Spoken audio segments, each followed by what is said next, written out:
be here with you, with every one of you. They're thrilled to be here today. I talked to Rick, yeah, that's right. Somebody clap up.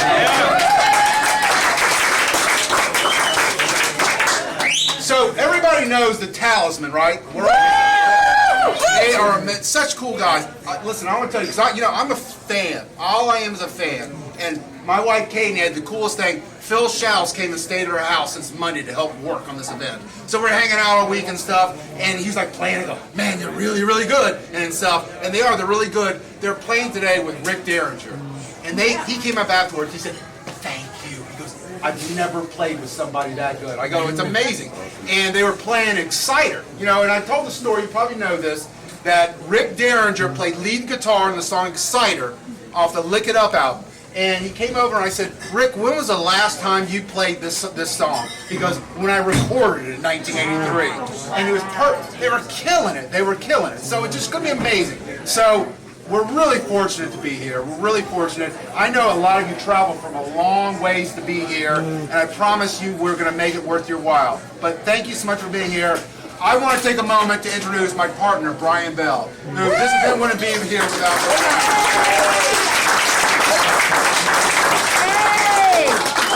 Hey guys, you guys have a really important job tonight and tomorrow during all of the performances, because we are streaming this live around the world, and I will tell you that every major country in the world is represented in the ticket sales so far. So they're going to feed off of your excitement here in the audience, seeing the music and seeing the artist in person. So you got a big job ahead of you to get them fired up as well too. So that's going to be fantastic. Again, everything Neil said, ditto. It's been really fun hanging out with the artists and listening to them to play today, and some of the songs that they've done and some of the songs they haven't done in a long time. And they're really great. It's really cool. And it's been cool hanging out with them as well too. So if you haven't bought meet and greet yet, make sure, remember to do that.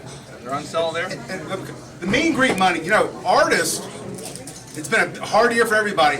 Artists have been unemployed for years, unemployed. The money is going to them. We kept every price we kept low here. The meet and greet money's it'd be cool. Go meet Rick Derringer, get a picture. It's awesome anyways. That's going to these guys and so forth, these people that, I'm not saying they need, I don't know if but you don't work for a year, it's nice to get some money. So if you do it, just know not only you have an awesome experience, you're supporting these artists who've had a hell of a hard year. Sorry. I want to invite... Thank you for doing this. Thank you for doing this.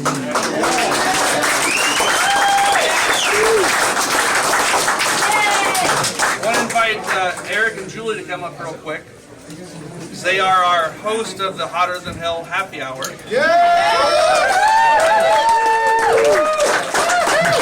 Now I hope this continues beyond this event, because we've kind of all gotten together on Facebook and other social media streams, and these guys have been a big part of getting us together.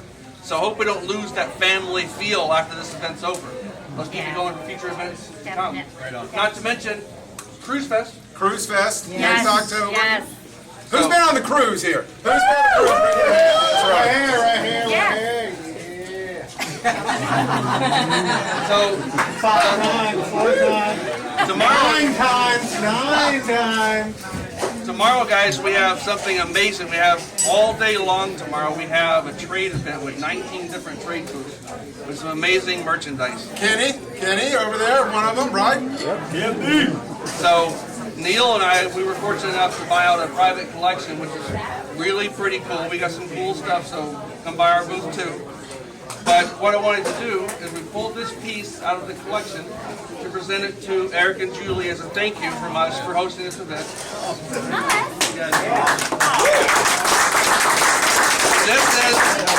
This is a Kissmas miniature plate from the year 2000. Wow. Very good. Thank Final quick word to go at the bar. So it is. There's a lot of tough stuff going on right now. I mean, we're putting on this event, and there's a lot of things that we have to do. And to be clear, I don't like that you have to sit and pod. I don't like it at all. But we have to do it. And there's going to be a lot of videos about this stuff. We need to show the world that we can put an event on and we can do it right. So we're going to have fun. We're going to have some drinks. We're going to get excited. but we got to play by the rules. And we're all friends here, so if somebody, if Dory gets excited and leaves and so forth, say, hey, Dory, come back over, buddy, so forth.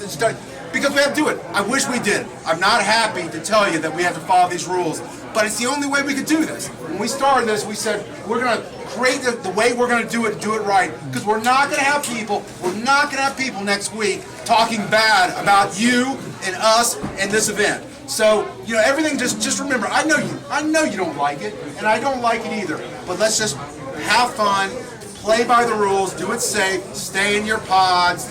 We can't have pictures of everybody lumped together and stuff like that in front of the stage, and you're still going to have a wonderful time. Thank you so much. Thank you so much. Real quick, folks, we have 19 gifts that got donated to the Secret Santa Swap. Thank you guys for doing that. We want to go ahead and get to that back table back there so we can go ahead and call out numbers and you guys can pick out a gift, okay? Yes. Appreciate you guys very much. Have a great weekend. In about 20 minutes, the doors are going to open up. We'll be ready to rock and roll. Thank you. We got some announcements to do, but we have a birthday we're celebrating today. All of us are here. It's great. We're here in person. There's a lot of people that couldn't be here because they weren't close by for lots of reasons. And we wanted to encourage them and to give them something to make them feel special. So what we did is we are raffled off this Axe bass just for the live streamers. Now you guys have your own raffle, so it's okay. But everybody that did the raffle, who did the live stream, his name was put in a hat. And I am told that Tanya Langley down in South Florida is now the new winner of this Axe bass. Yes. You know Tanya? I know Tanya. Yeah. So, that's right. So, Tanya, here you go. There it is right there. Now it's our turn. I don't know if everybody's heard, but it's Ryan's birthday. He's celebrating it today. Celebrating with us, buddy. I love it. How y'all doing?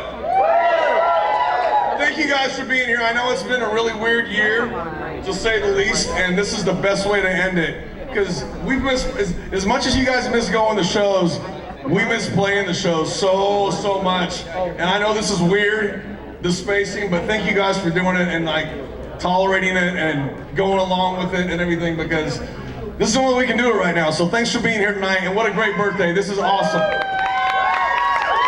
I'm happy to be 21 again. I didn't know you could be 21 over and over, but I am. Me too. So this is awesome. Thank you guys. Thank you very much. Look at your little cat ears. This is good. How many of you guys did I meet on the Kiss Cruise? Look at all this. Yeah, a lot of people. So, as I said, these guys have been singing their hearts out for all of us. It's our turn to sing our hearts out for him. This is going to be amazing. It's going to be beautiful. And listen, everybody watching this at home, please sing along. We'll recognize in spirit, we'll feel the love. But Ryan, on behalf of everybody else, happy birthday to you. Happy birthday to you. Happy birthday, dear Ryan. Happy birthday to you. That is the best. Thank you guys. That's like an early Christmas present. Thank you guys so much. I love it. And Ryan, final thing, we've got a birthday cupcake for you. Oh, I love it. And we have a birthday cupcake for each and every one of you in the back. Everybody, there's one for everybody, and you're gonna eat it for celebration. It's for you, buddy. Thank you guys.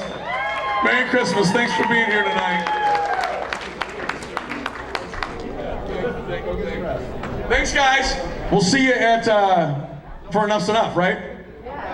And Kiss America. And after Bruce and Todd. Oh, that's going to be great. Okay, good to see y'all. Merry Christmas. She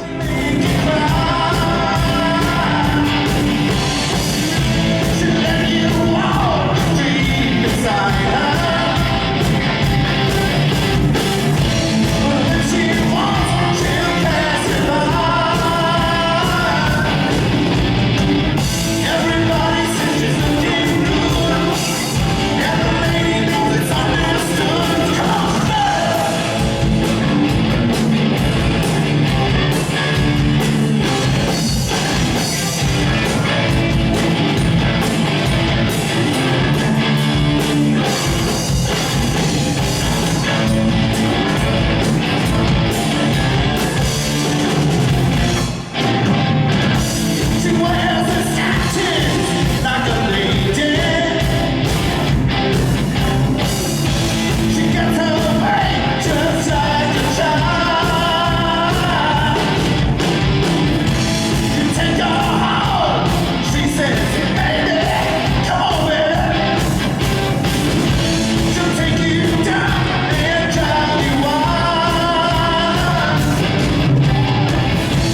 great songs for you tonight. This one's one of our vintage songs.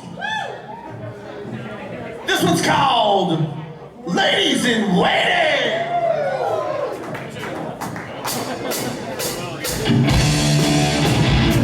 Oh yeah!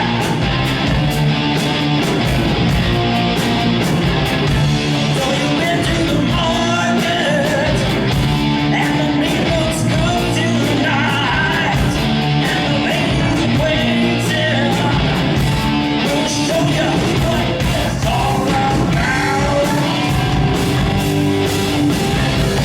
The selection is inviting. They sure look out tonight, and the ladies in waiting will show you what it's all about. So move on down the line. All the ladies are looking fine. So ladies in waiting, ladies in waiting, ladies in waiting.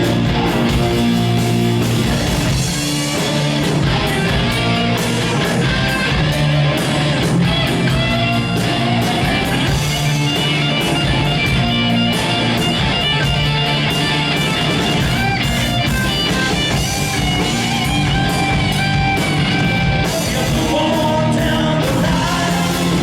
All the ladies are looking fine. The selection is inviting. They sure look hot tonight, and the ladies in waiting will show you what it's all about.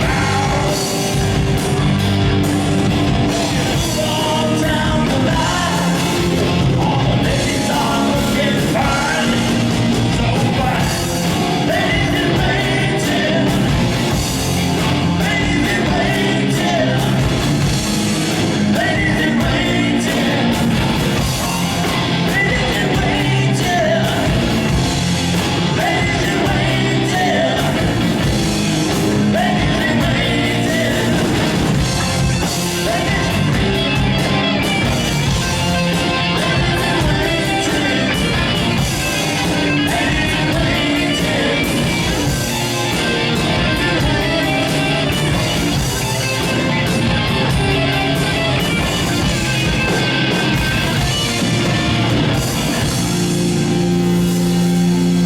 Oh yeah! Come on! Oh yeah! How about Gene on those vocals? I'm surprised we didn't play that one on the last tour. We didn't play Ladies in Waiting on the last tour. But you know we didn't play this one, because you know what? Everyone's looking so good tonight. If it gets any hotter in here, it's gonna get hotter than hell.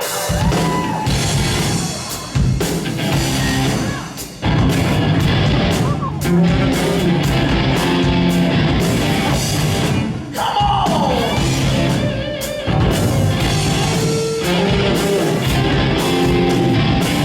She looks good, she looks hotter than hell. And dressed in satins and lace.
spin on it.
Check it out. We're over here at the Sarasota Center. Here rocking Florida. New York rocks Florida.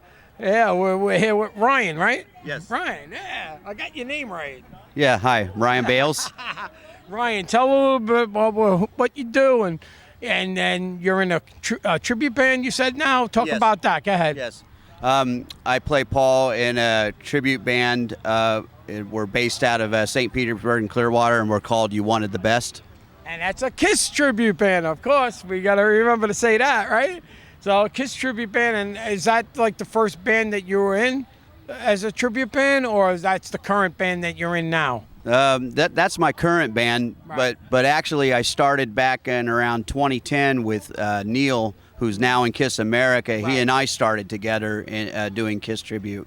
Okay. Yeah. And now you just recently, you told me you put a gig together, with the COVID going on. Of course, everybody's on edge with that. And, the music slowed down. But recently you told me that you just did a little gig in the area, because over here it's a little bit more relaxed. We did a gig at a smaller place. It's called the St. Pete Side Lot. It's near downtown St. Pete, and we printed up 400 tickets. I think maybe we might have had 250 or 300 people show up, but everybody was masked or keeping distant, and to kind of taking self-responsibility to keep each other safe.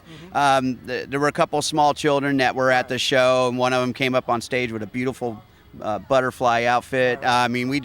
We had such a great time. It was our first show out together with You Wanted the Best, and there's more to come. We'll have to see kind of how the COVID spike plays out, and if down the road, maybe summer or end of 2021, we can get out there and start opening back up to bringing more live music out to the people, and we definitely want to have some more shows with You Wanted the Best, and come out and kill it. That's it. You wanted the best. Now, you play Paul Stanley in the band. You sing, right? Yes. You're the singer. Yes. That's what I want to point out to everybody out there. Right. Yeah. You play the rhythm. You're not Play the the lead. rhythm guitar and lead vocals, backing vocals. Yep. All right, I want to thank you for coming on and speaking with me, and you jammed up been a with the pleasure. band.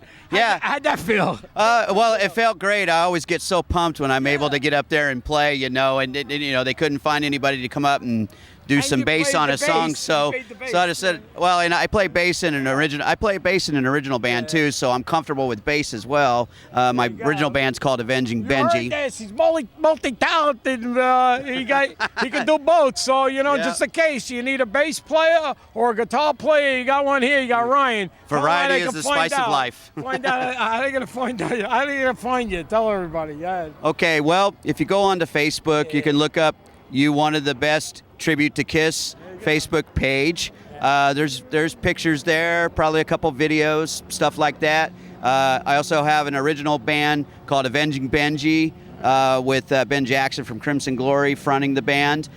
We have an album out worldwide called Love Angel Sex Devil. Check it out on all the streaming platforms. And then also I have a little acoustic trio called the Bathrobe Millionaires, and I play acoustic in that. So. Well, you heard it here on New York Rocks. You wanted the best. You got it right here. The wanted the best band. Rocking out, man. We're watching New York Rocks, baby. Who rocks York better rocks. than us? Nobody. All right. Awesome, man. Thank you so much. This guy over here. Come on over here. Come on over here. You've Come been here. doing Hurry a up. long damn time. We got Ira here. Ira. Ira is the captain of the Florida Kiss Army. He's helping out the captain of the Florida Kiss Army right here. Captain what? Well, you know Captain what? Ira.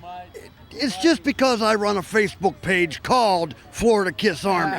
It's just a Facebook page because You're helping Lydia over well, here too, right? Lydia Chris is a good friend of mine, so I help work with her and sell her books sealed with a kiss. So today I'm here with Lydia's books. Lydia unfortunately could not fly down from New York to be here today. Yeah, it's So that's what I do. Yeah. But on that Facebook page, any of the Kiss tribute bands in Florida, Yeah. there are 3 Kiss tribute bands in the state of Florida. Go ahead. I promote all of their shows. There you go. Anytime they play wherever in Florida, it's on that This is the Florida. man to see. That's it. Go to that Florida Kiss Army page and you'll see where Tell everybody's everybody playing. how they can find out about you. Maybe they could use you, Maybe Well- another band out there needs promotion. and You know they'll what? I contact you. used to actually manage a band long ago, 5 years ago in Orlando. Right. Currently, I manage a Gene Simmons impersonator. He's my best friend. I met him 5 years ago. I've been running his Gene Simmons events for a long time now. He gets a good chunk of money when I book him somewhere to go out dressed as Gene. All right, tell everybody. We're at the start over here. I don't want to interrupt them. Go ahead. Go to FloridaKissArmy.com. All right. That's all you got to, or not .com, but on the Facebook page, There you Florida go. Kiss Army. Thank you. Thank you. We have a special situation here. It's winter time. It's the holidays. Bells, jingle all the way. Oh, what fun it is to ride in a one-horse open sleigh. Jingle bells, jingle all the way. Yes. What fun to ride and sing in a one-horse open sleigh. Dashing through the snow. So, in I a want everybody one-horse to open know- sleigh. O'er the fields we go. We're good, Rob. Laughing all the way. Yes, so I want to tell you, Jeremy, everybody here, and actually people that bought the streaming, everybody contributed money for your newborn son for his first Christmas. Everybody said, if you're a parent, it's never a great time to have a kid, but it's a horrible time during a pandemic. But you guys had it, and talking to you, we know how much you love your family, and everybody wanted to do this for you, so your son would have a special first Christmas. Well, I'm glad I'm wearing sunglasses. How the hell am I going to get this home? We're shipping it off. Man, thank you so much. This is why Kiss fans are the best fans on the fucking planet. I can't tell you how much this means to me, and look, a lot of you have given gifts to my oldest son over the years, and it meant a lot to me. It means a lot to my wife. It means a whole lot to him. He loves it when I come home because I've always got something from some of you people, and this is absolutely amazing, and I just don't know what to say other than thank you. I love you very much. Thank you. You give so much to us, you guys, man. Thank you. Thank you. Because he'll be pretty pissed. Yeah. I got lots of stuff. Yeah. We thought about that, so we also done something else for your other son as well. But your newborn, he might not remember he won't remember his first Christmas, but you will, and your wife will. And I know as parents, you want to make it special for him, and we wanted to play a small part in making your Christmas tree flourish this year for your new son. Thank you. I love you. We love you, Jeremy. Thank you. I'm gonna cry. I'm gonna sit back here and cry for a little while, okay? Thank you, and thank you for Candy in particular, who spearheaded this for us. So she got here a day early so she could wrap everything. Thank you, Candy. Thank you very much. You are the sweetest of sweethearts. This is very amazing. I'm pretty blown away. I'm speechless. Well, don't, because everybody wants to hear say a few words, but they want to have the questions moderated not by me. They want me to go off the stage and turn it over to the very talented Eddie Trunk. I think Eddie's tearing up too over this as well. Give it up for Neil, everybody. Come on. I got to tell you what's really, that's amazingly sweet. But what's really funny, and this is the God's honest truth, a few minutes before we were in the back, and Jeremy was trying to, on the phone, figuring it out, that he was within a pound of being over on his luggage for his flight back tomorrow. And then he gets all this, dude, you're going to need a little more. You're going to have to pay the $20, I think. Private plane. You're going over the top. Everybody having a good time? Woo! I don't know, I feel like I'm standing in front of everybody here, so going around the horn, we've got the great Chips Enough over here, everybody. Woo! Enough's Enough, getting ready to play a great set tonight. We look forward to that. Chip, good to be in Florida and not in that cold in Illinois, right? Yeah, I hail it out here. Wonderful people. Thanks for showing up, everybody. It's good to see your beautiful faces out here. What a wonderful show tonight, okay? Because you got so many heavyweights that are playing, and I'm here for a bunch of different reasons, but one of the main ones is to be sitting here with the great Rick Derringer right here. You guys, come on. Yeah. Well, let's continue that, going around the horn and give him an official introduction. We have him here at Kiss Expo, but obviously his career has so much more than that one song that he played with Kiss. We're going to talk about all of it. And again, ladies and gentlemen, the legendary Rick Derringer. Give it up. Superstar. You already know Jeremy. We've covered that. And then we have to welcome the birthday boy himself, celebrating his birthday today. 21. What did you say? 21. 21 plus 30. Ryan Cook, ladies and gentlemen. So, what are we doing? I think you're supposed to ask us some questions about touring. I think we're going to take some questions from the audience for any of us, right? So if you guys have some questions for anybody up here, feel free to, is there a mic in the audience or no? Should we give this one out there? Is there an extra mic up here? Okay. No. Well, before we get some questions from you guys, and I'll turn this mic over to the audience, let me start with you, Rick. Tell me the thing, we want to talk about your entire career, but obviously, this being a Kiss Expo, have you ever done a Kiss Expo before? No. And do you know why you're at a Kiss Expo? I participated on actual Kiss recordings as the guitarist. A couple different ones, but I believe tonight we're going to play Exciter! Well, so for those that don't know, and all of us being hardcore Kiss fans, we probably do know, that throughout the band's career, there have been many uncredited players on a lot of their recordings, starting as far back as 1975 and going right through current times. Rick performed the solo on the opening track on Lick It Up, Exciter, but before we talk about that, you mentioned some other recordings. Did you play on stuff with them that never came out, or are there other things you're on that we don't know about? Oh, I'm on everything. Rick Derringer on Shock Me, ladies and gentlemen. Hate to break it to everybody, but it's really Rick. Yeah. No, yeah. I'm everywhere. That's the easiest way to say it. But is there other Kiss songs that you're on? Not other. I'm not positive. I may be playing on Lick It Up. I've played on so many recordings. I'll be listening to things and go, oh, that's me. And it's not even necessarily me, but it's just that prevalent. I've played, but Weird Al, I love stuff. I discovered Weird Al. I have some strange credits. How and where did you discover Weird Al? Well, Weird Al was on the Dr. Demento show in California. Right. That's right. You guys might remember that. And he was very popular, and he decided he wanted to do a song. Well, he did parodies. And the song he wanted to do was I Love Rocky Road, as opposed to I Love Rock and Roll. And so he had to get permission from the writer. Well, one of the writers, coincidentally, was my manager. So he went in to get permission to do his own lyric to this song, I Love Rock and Roll. And I was called in just to see, what do you think of this guy? And I said, if he has more songs like this, we will make a record. And that's what I did. I took him on my own pocketbook and made the first album out in Hollywood. And everything worked like clockwork. His first single went to #1.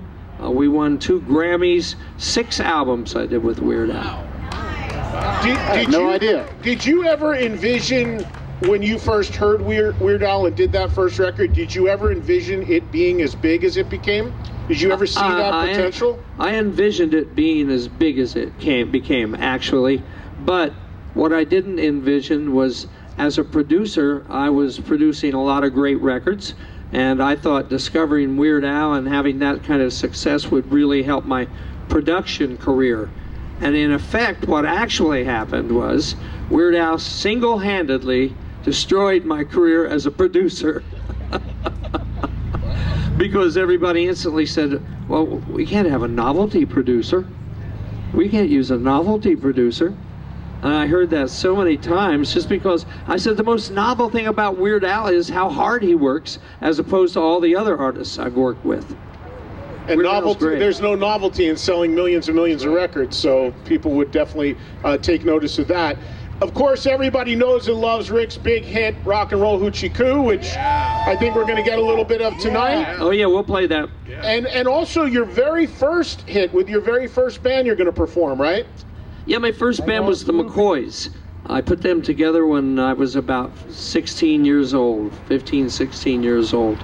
And we went ahead, the day I recorded, the day I graduated from high school, I went straight to the recording studio, pretty much where we recorded Hang On Sloopy. And everybody in the control room jumped up and down yelling, "Number one, number one!" So within a few weeks, literally, and that's a long story why, but it was #1 within a few weeks. I thought, man, this record business is a piece of cake. But what you find out quickly is #1, there's only one other direction you can go, and that's down. And we should absolutely mention your work with Edgar Winter, which is, did you play on Frankenstein? Is that you on Frankenstein? Ronnie Montrose is playing on the one that you hear on the album. Right. He did a great job in the Edgar Winter band. I produced the recording, and then there's another single version out where I actually play the guitar on it. So with Edgar, there were always things going on, like the album version and the single version, and this edit and that kind of stuff. So I loved working with Edgar Winter, though. He's one of the more talented people there is in the music world. And White Trash was maybe my favorite band I've ever played with. That was a fabulous band. We did a live album called Roadwork. And if you want to hear a hot band,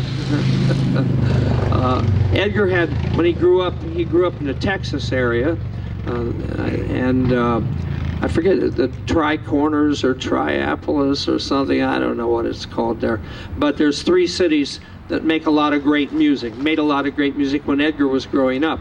So he heard these soul bands and these people as he was growing up.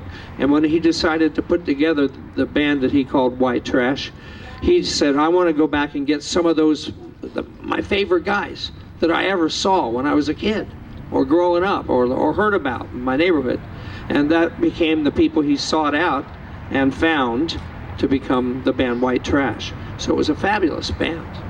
One final thing for Rick, and then we'll go around the horn, get a few things from everybody else, and then if you have questions for anybody, we'll put the mic out to the audience. So obviously you're here at a Kiss Expo. You mentioned that this is your first time you've ever done this, and you are amongst hardcore Kiss fans known for playing on that one song on the Lick It Up record. How did you get, I know you've done a lot of session work and things that have been uncredited in your career, but how did you get pulled into doing a session with Kiss? What are your recollections about being called in to do that? How I got called in probably was because when I was still playing with Johnny Winter, one afternoon, I think it was out in Long Island somewhere, it was hot. I remember that, very hot. And we had a Johnny Winter concert that probably early evening. But in the late afternoon, the opening act happened to be Kiss. And it was before they made it or anything yet. And they didn't even have enough money yet to buy those costumes. So all they had on were leather jackets plus all the makeup. So it was so hot, I remember that day, that when they came off stage, they were just, dripping. Their once fancy makeup all of a sudden had a strange new facade. So that's when you first met them, but years later, you're talking 83. That's how I got close enough with any of them. Gene, probably the main guy.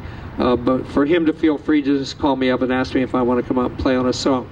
But a lot of my session work in New York was because I lived in Manhattan. And I knew everybody pretty much around town musically, and it's a small little island.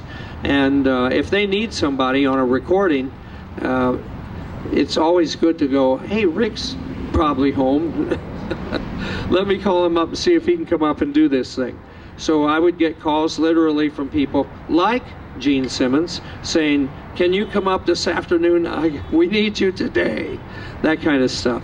So it was great living in New York City and the opportunities that it really gave you as a musician to play on all these different things, including Kiss.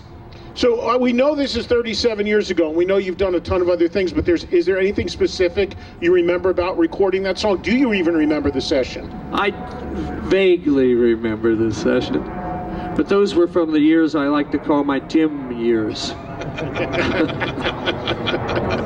I'll tell you what, it's a great solo, but I've always had a criticism of the solo, and it has nothing to do with your playing. Right. I always thought it was way too low in the mix. Yeah. To this day, I feel like it should be way louder. I wish they would bring it, we could hear you even louder in there, but... There you go. I almost produced a Jeff Beck album once, and while Jeff and I were talking about doing the album, he said, well, you as a producer, you'll probably turn my guitar way up, right?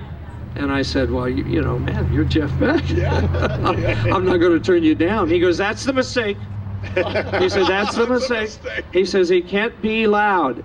It has to be quiet enough in the mix where people want to hear it, was how he explained it. So anyway, Jeff didn't want loud guitar in the mix. Wow. Who'd have thought? Let's move over to my man Chip over here. So Chip, give the audience an update on what's going on with Enough's Enough. New record recently with some guests on it. Yeah, brand new record. It's called Brainwash Generation, our 16th studio record. It's hard. I'm one of the last McCoys right here, no pun intended. And I got Mike Portnoy from Dream Theater and the Winery Dogs, and Sons of Apollo playing drums on it, along with the great Dax Nielsen from Cheap Trick. It's a glitter rock record. It just, if you know anything about Enough's Enough from their earlier stuff in our career, Flying Michelle, a new thing, to the new album, I think it shows a nice little growth when it comes to rock and roll with this band. It's hard to believe I'm still going after all these years, but rock solid record. Toured all year. I came out in January, February, and March, touring here in the United States, and also and we were also in Australia for about a week and a half with Kip Winger, and then we got called back here because of the shutdown that we're all experiencing, and missed a lot of shows. But next year, getting back on the horse again, I'll be out with Faster Pussycat starting in June, and it's called Quarantine Tour 2021.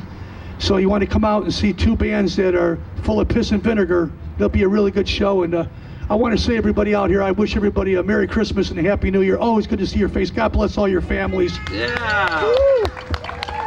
And Chip, you, most Kiss fans have always connected with Enough's Enough's music. It's melodic, it's hard rock, it's a lot of the things that Kiss is. And you've had some, you played a Kiss cruise, is that correct? Did you play with the band one or two? We opened for Kiss, did 4 shows, and then of course right after that, we went out with Ace Frehley and did about a month with him as well, and every show packed. I go back with Ace a long time ago because we both did drugs together back in the 80s. So we've had wonderful times together, and we're still friends after all these years. And every time he goes out on tour, he always asks if Enough Snuff's available because we're a perfect band to open up the show for him. So I've had a lot of experience with Gene Simmons and Paul as well. I did the Rock and Roll Fantasy Camp with Paul. We played together.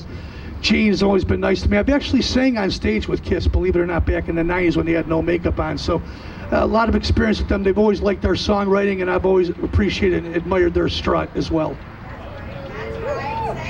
So you got half of the, I don't know how many people realize this, that half of the original Kiss lives in New Jersey now, within an hour of me, right in my area, and thankfully Ace does not do drugs anymore. You know that, right? He doesn't, either do I. Good. Wink, wink.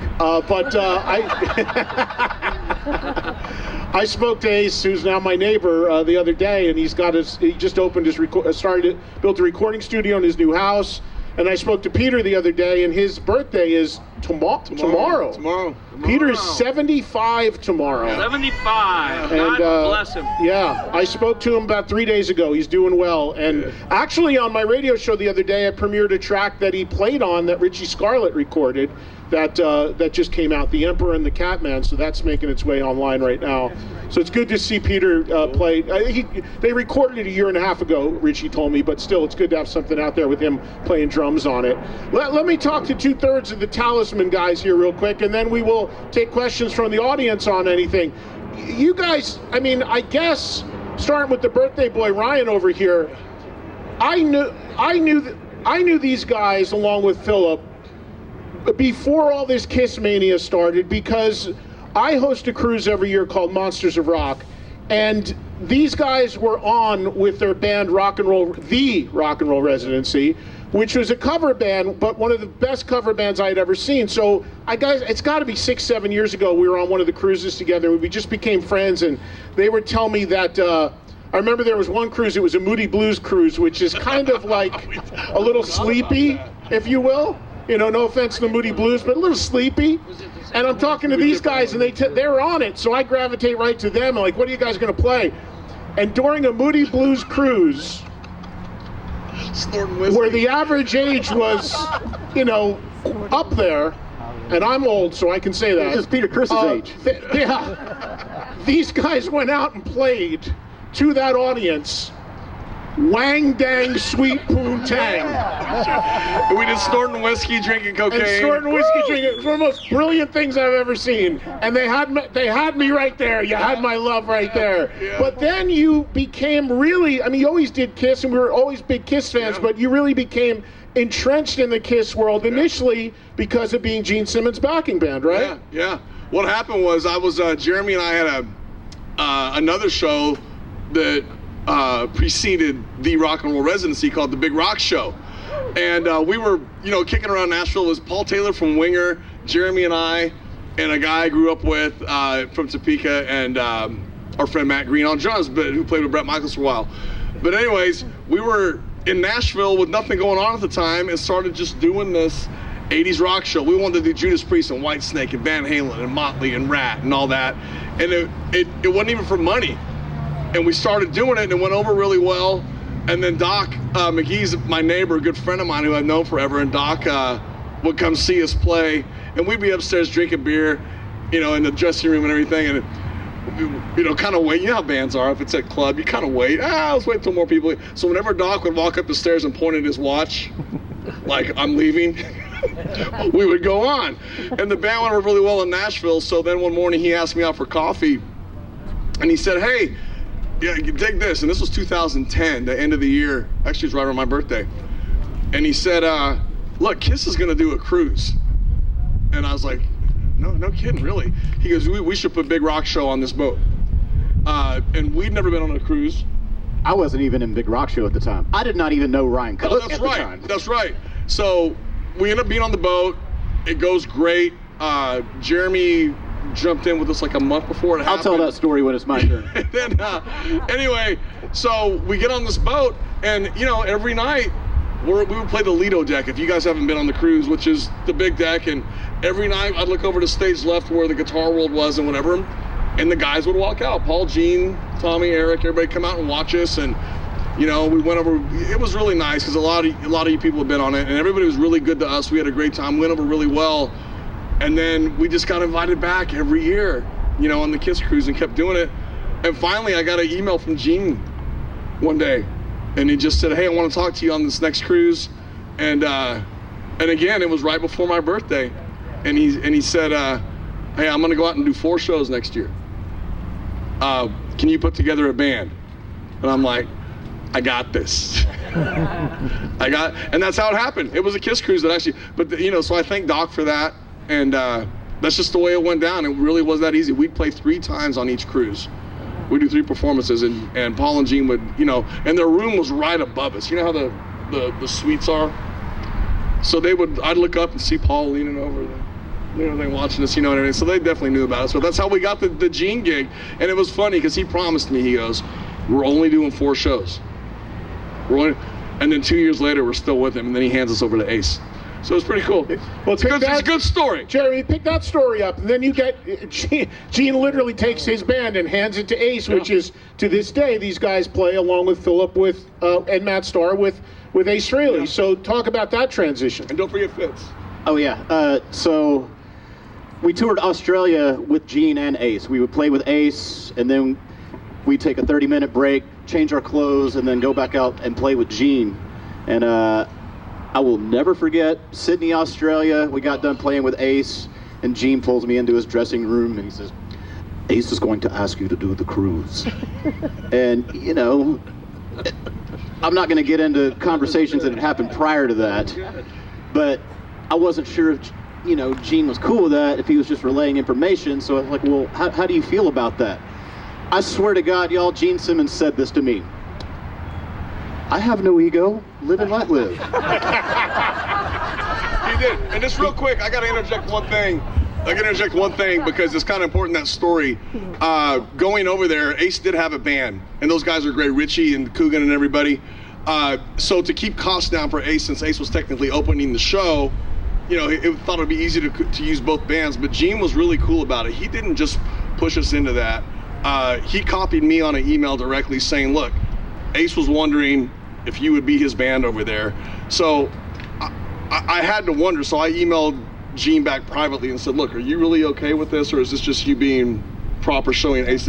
And he said the same thing. So it basically was look, I made sure that we had Gene's blessing. Ace now? In his mind. I'm just thinking. No, he should. I wish. I would expect something like that from Gene. Yeah.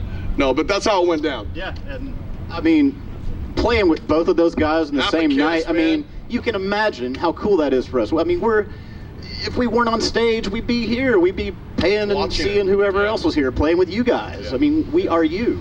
And it is still, when I think literally. about it, it's, I mean, the odds of winning Powerball are better. Yeah.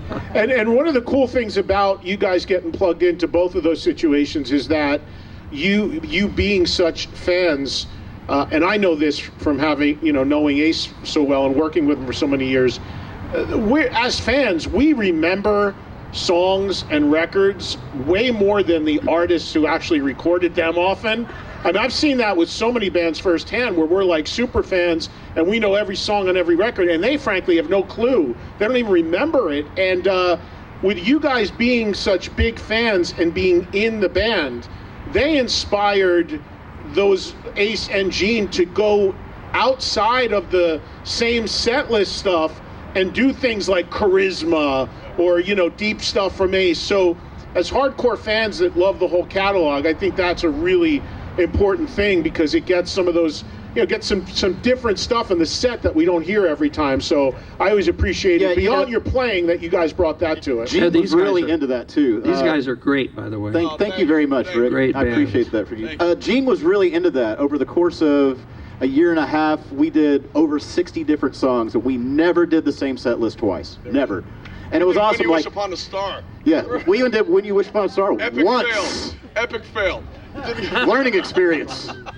But, you know, it was cool to wake up one morning and, you know, Gene would communicate with Ryan, so Ryan would send us group emails to get an email in the morning like, hey, let's learn, we have to learn All the Way tonight. You Gene guys, wanted to do All the Way. I do want to dispel a myth, and he'll probably, if he sees this, will call me a liar, you know, I was a little afraid of him going in because there is an ego involved in the way he presents himself, and it's very well thought out the way he does. Once we were in, he is the most complimentary, self-deprecating. I mean, it would be generous. When we'd walk off stage, you can't just walk off stage and go right to sleep. You know, you're up, just trying to wind down. I'd be in my hotel room at 2 a.m, and an email would come in, and I saved all of them, and it would say, you know, thanks for making me look so good tonight. I mean, he was really the best guy, one of my favorite guys we've ever worked for. Or he would send us YouTube clips of that night, which meant he was in his room scouring YouTube for clips of the night show, just like we were. Yeah, he really was. Yeah. All right, so let's, with the remaining time that we have here, let's let the audience ask any questions to anybody here up on the stage. Invitation. Want to work the mic? Somebody want to work the mic out there? It's 3 words. Anybody have questions? Just for anybody. Perfect. Yeah. Hi, you guys. Hi. I'm Gina. Hi, Gina. Originally Southern California, but now St. Petersburg, Florida. All right. And I want to Good thank choice. all of you musicians for contributing to a lifetime of rock and roll. But my question is for Mr. Trunk. Hello, sir. Hello there. Hi. It's amazing to be standing in front of you. I've been watching that metal show since it started. Let me find a mic. It's working. Okay, it's working? Yeah. Oh, there we go. Oh, thank you very much, Gene. I appreciate it. Thank you, Nice sir. to meet you. And my question is there any way that metal show is going to be on any other form? Because I'm telling you, it's the best entertainment I've ever seen. And I want to know because I'm dying to know. Because old YouTube videos they get it, but I want more. Well, thank you for that. And thank you to everybody who watched that metal show. It was very, very much something I'm very proud of, having put together and had on the air for so long. We did 14 seasons, 2008 through 2015. And you're right in that we don't own the show. VH1 owns the show. And all the people that worked on the show no longer work at VH1. So we have no idea what they are doing with it. And when fans have posted episodes on YouTube, VH1 has pulled them down. But a couple weeks ago, I don't know how this happened or who the guy is, but somebody went on YouTube, and as of last night, if you check, every one, which is over 100, are on YouTube right now. They're there right now, which is crazy. Yeah. So I'm hearing from people like crazy what's really cool is I'm hearing from people who are just actually seeing it, who have heard about it and just seen it for the first time. I'm hearing from people who we didn't air in certain countries who are seeing it in other countries. I think that, you know, if history is anything, they're probably going to get pulled down. So I hope people watch them as soon as possible. I wish they wouldn't, but I hope they stay up. But it's out of our control. But to answer your question, I'd love to tell you there's a plan for it to come back. There just isn't right now. We don't own it. We don't control it. If a network came to us and said they wanted us to do it again, we would do it tomorrow. We're all friends. We would love to. But the problem is that when you get outside of the bubble of rock, like we're all rock fans, and you go to a network like a Netflix or something, and you say, they ask you, well, what's the show? And you say, well, it's a rock talk show. Like, well, who are your guests? I don't know, Tony Iommi, Geddy Lee, Steve Harris, Ace Frehley. And then they'll say, well, what is that? Like, they have no clue. So it's a very difficult sell to the mainstream. But we're always hoping, every once in a while, something comes on our radar about maybe somebody would be interested. But as of now, there hasn't been anybody that wants to do it. So in the last couple of years, I did a new TV series for Access TV called Trunk Fest, covering music festivals. That's online right now, actually. And I do 8 radio shows a week right now, 6 on Sirius XM Live. So that's my main gig. But I appreciate everybody who supported the show. It's what I'm best known for. I'm very proud of it. and I'd do it again, and so would the other guys literally tomorrow if we have the opportunity. Thank you. Anyone else with a question for anybody? This question is for Rick. I saw your band open for someone up at Notre Dame around 74, 75, but I can't remember who it was. It might have been Faces, might have been Jethro Tull, might have been Boston on their first tour. Does that ring any bell to you? Yeah, I was at all those shows. I don't know which one, though. You don't remember that detail. No. Okay. But I enjoyed the show greatly, though. I was glad I had a chance to see your band back in the day. I had some great bands, great people in my bands over the years. And we became, we did a lot of shows with Aerosmith. We'd open for Aerosmith. But we ended up doing, one of my favorite shows that we did was, we opened for Led Zeppelin the last 2 shows they did in America ever. Those were called Day on the Green, and it was like 150,000 people or something like that there. 2 days. It was a fabulous experience. I've had too many. All right. I've been blessed. Thank you. Thank you. Okay, yeah, we have time for a few more questions. So, it's funny about concerts and dates, like, obviously artists have a hard time remembering, which you understand having played hundreds and thousands of shows. But last night, Jeremy and I were in a Uber going back to the hotel, and the Uber driver's like, "What are you guys doing?" And we're like, "Yeah, this Kiss Expo." He goes, "Oh, Kiss." And he goes, "Man, I saw them in '74. And I was like, "Really? Where?" And he goes, "Saw them headline the Spectrum." And Jeremy and I, being the super fans we are, like, Kiss wasn't in arenas in '74. They would have been in clubs in '74. No, man, they were there. And then the super geek that Jeremy is. He tipped it off. He's like, you know who opened? Bob Seger. So instantly, yeah, me and Ed are like, well, you know what? I have the Kiss Alive Forever book on my phone. Let's just go look. So who's the nerd? Anyway, it was actually December of '76. Yeah, '76. That's good. Jeremy and I are arguing like in the back seat of the guy's Uber.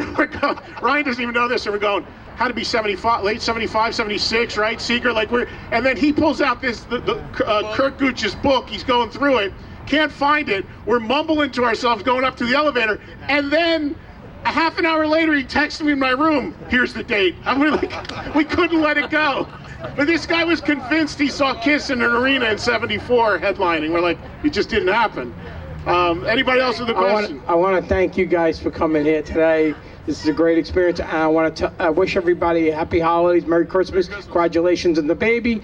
How you doing, Eddie? I was at the first show, December 16th, 1977 at the Garden, the same one you were at. My first with ever Piper, show. remember? Kiss and Piper, yeah. Yeah, I was there too. But anyhow, enough's enough. Thank you for coming, Rick. Love you. I want to ask you a question about the riff on Exciter. Were you part of making the riff? Like, was that your whole creation, or Gene and Paul said, this is the way we want you to play it? Go ahead, do you know about that? There are very specific parts in that song, and the songwriter, I assume, created the basis for the whole song. I came in and played the melody lines throughout the thing, basically. I mean, I'm playing rhythm a little bit, but basically, I'm playing those big melody lines and the solo. Amazing work. I was like blown away. I didn't even know that. I thought it was maybe Vinnie Vincent. So in the answer, yeah, I probably wrote those the melody lines that they were, because they just called me in and turned me loose. Amazing work. And I got a question for Jeremy, right? And Brian, happy birthday, by the way. My birthday was the 17th. All right, on. All right, the question is, you both play multiple instruments. I see you play the bass and you play the bass. I kind of do. These guys are great, man. I mean, just like with Rick Derringer, you're true professional musicians. You just can pick up a bass or a guitar and play both. It's like, how's that feel to be like that? To have that, skill to, I can play guitar, I can play bass. Let me answer you. Yeah. We are here. These people on this stage are special people because they've been blessed with a talent that not everybody has, first of all. people can try to play guitars and they can practice and practice really in earnest, trying as hard as they can to learn that instrument, and can never ever learn what I had the first week I started playing the guitar. So we are, and then to be put in the position we're put in and treated by other people the way we're treated, we are really, truly blessed by God. We should be doing nothing but thanking the Lord every day for who we are and where He's been, where He put us. Thank you very much. That's good. And there's a guy like me with zero musical talent, but that's why I yap for a living, so. We done, Brian? We're done. All right, we're done. So coming up to this stage next is going to be Philip Schaus, right? He's going to be doing his podcast out here? Or is it in there? We have something special for that. You have what? We have something special for that. For what? For Philip Schaus. Well, where am I telling people to go? Is it inside? Let me explain. Oh. Shut up, Ed. Shut the hell up, Trunk, and let him explain. First off, guys, thank you so much for doing this. This is great. Thank you, everybody. Insight to rock and roll history. This is absolutely amazing. Thank you, everybody. Merry Christmas. Merry Christmas. So we have something extra special that's going to happen in just a few minutes inside. So prepare to go inside at this point, and we're going to have a special edition, first time ever, a live edition of the Phil Schaus Show, and we have something extra special. We're going to recreate a piece of history. So something that's never been done before, since I think 1974. So get ready for that and get inside and get your seats. Make sure you're in your pods and your mask on, all that kind of good stuff. We're thirsty. Get a drink first. All right. So get ready to go inside. We're going to have that ready to go in just a few minutes. We had that on the schedule for 4 o'clock. We're going to be just a few minutes behind that, but we're just about ready. So start getting yourselves rounded up. Make your last minute purchases at the booth, and we will see you inside in just a few minutes.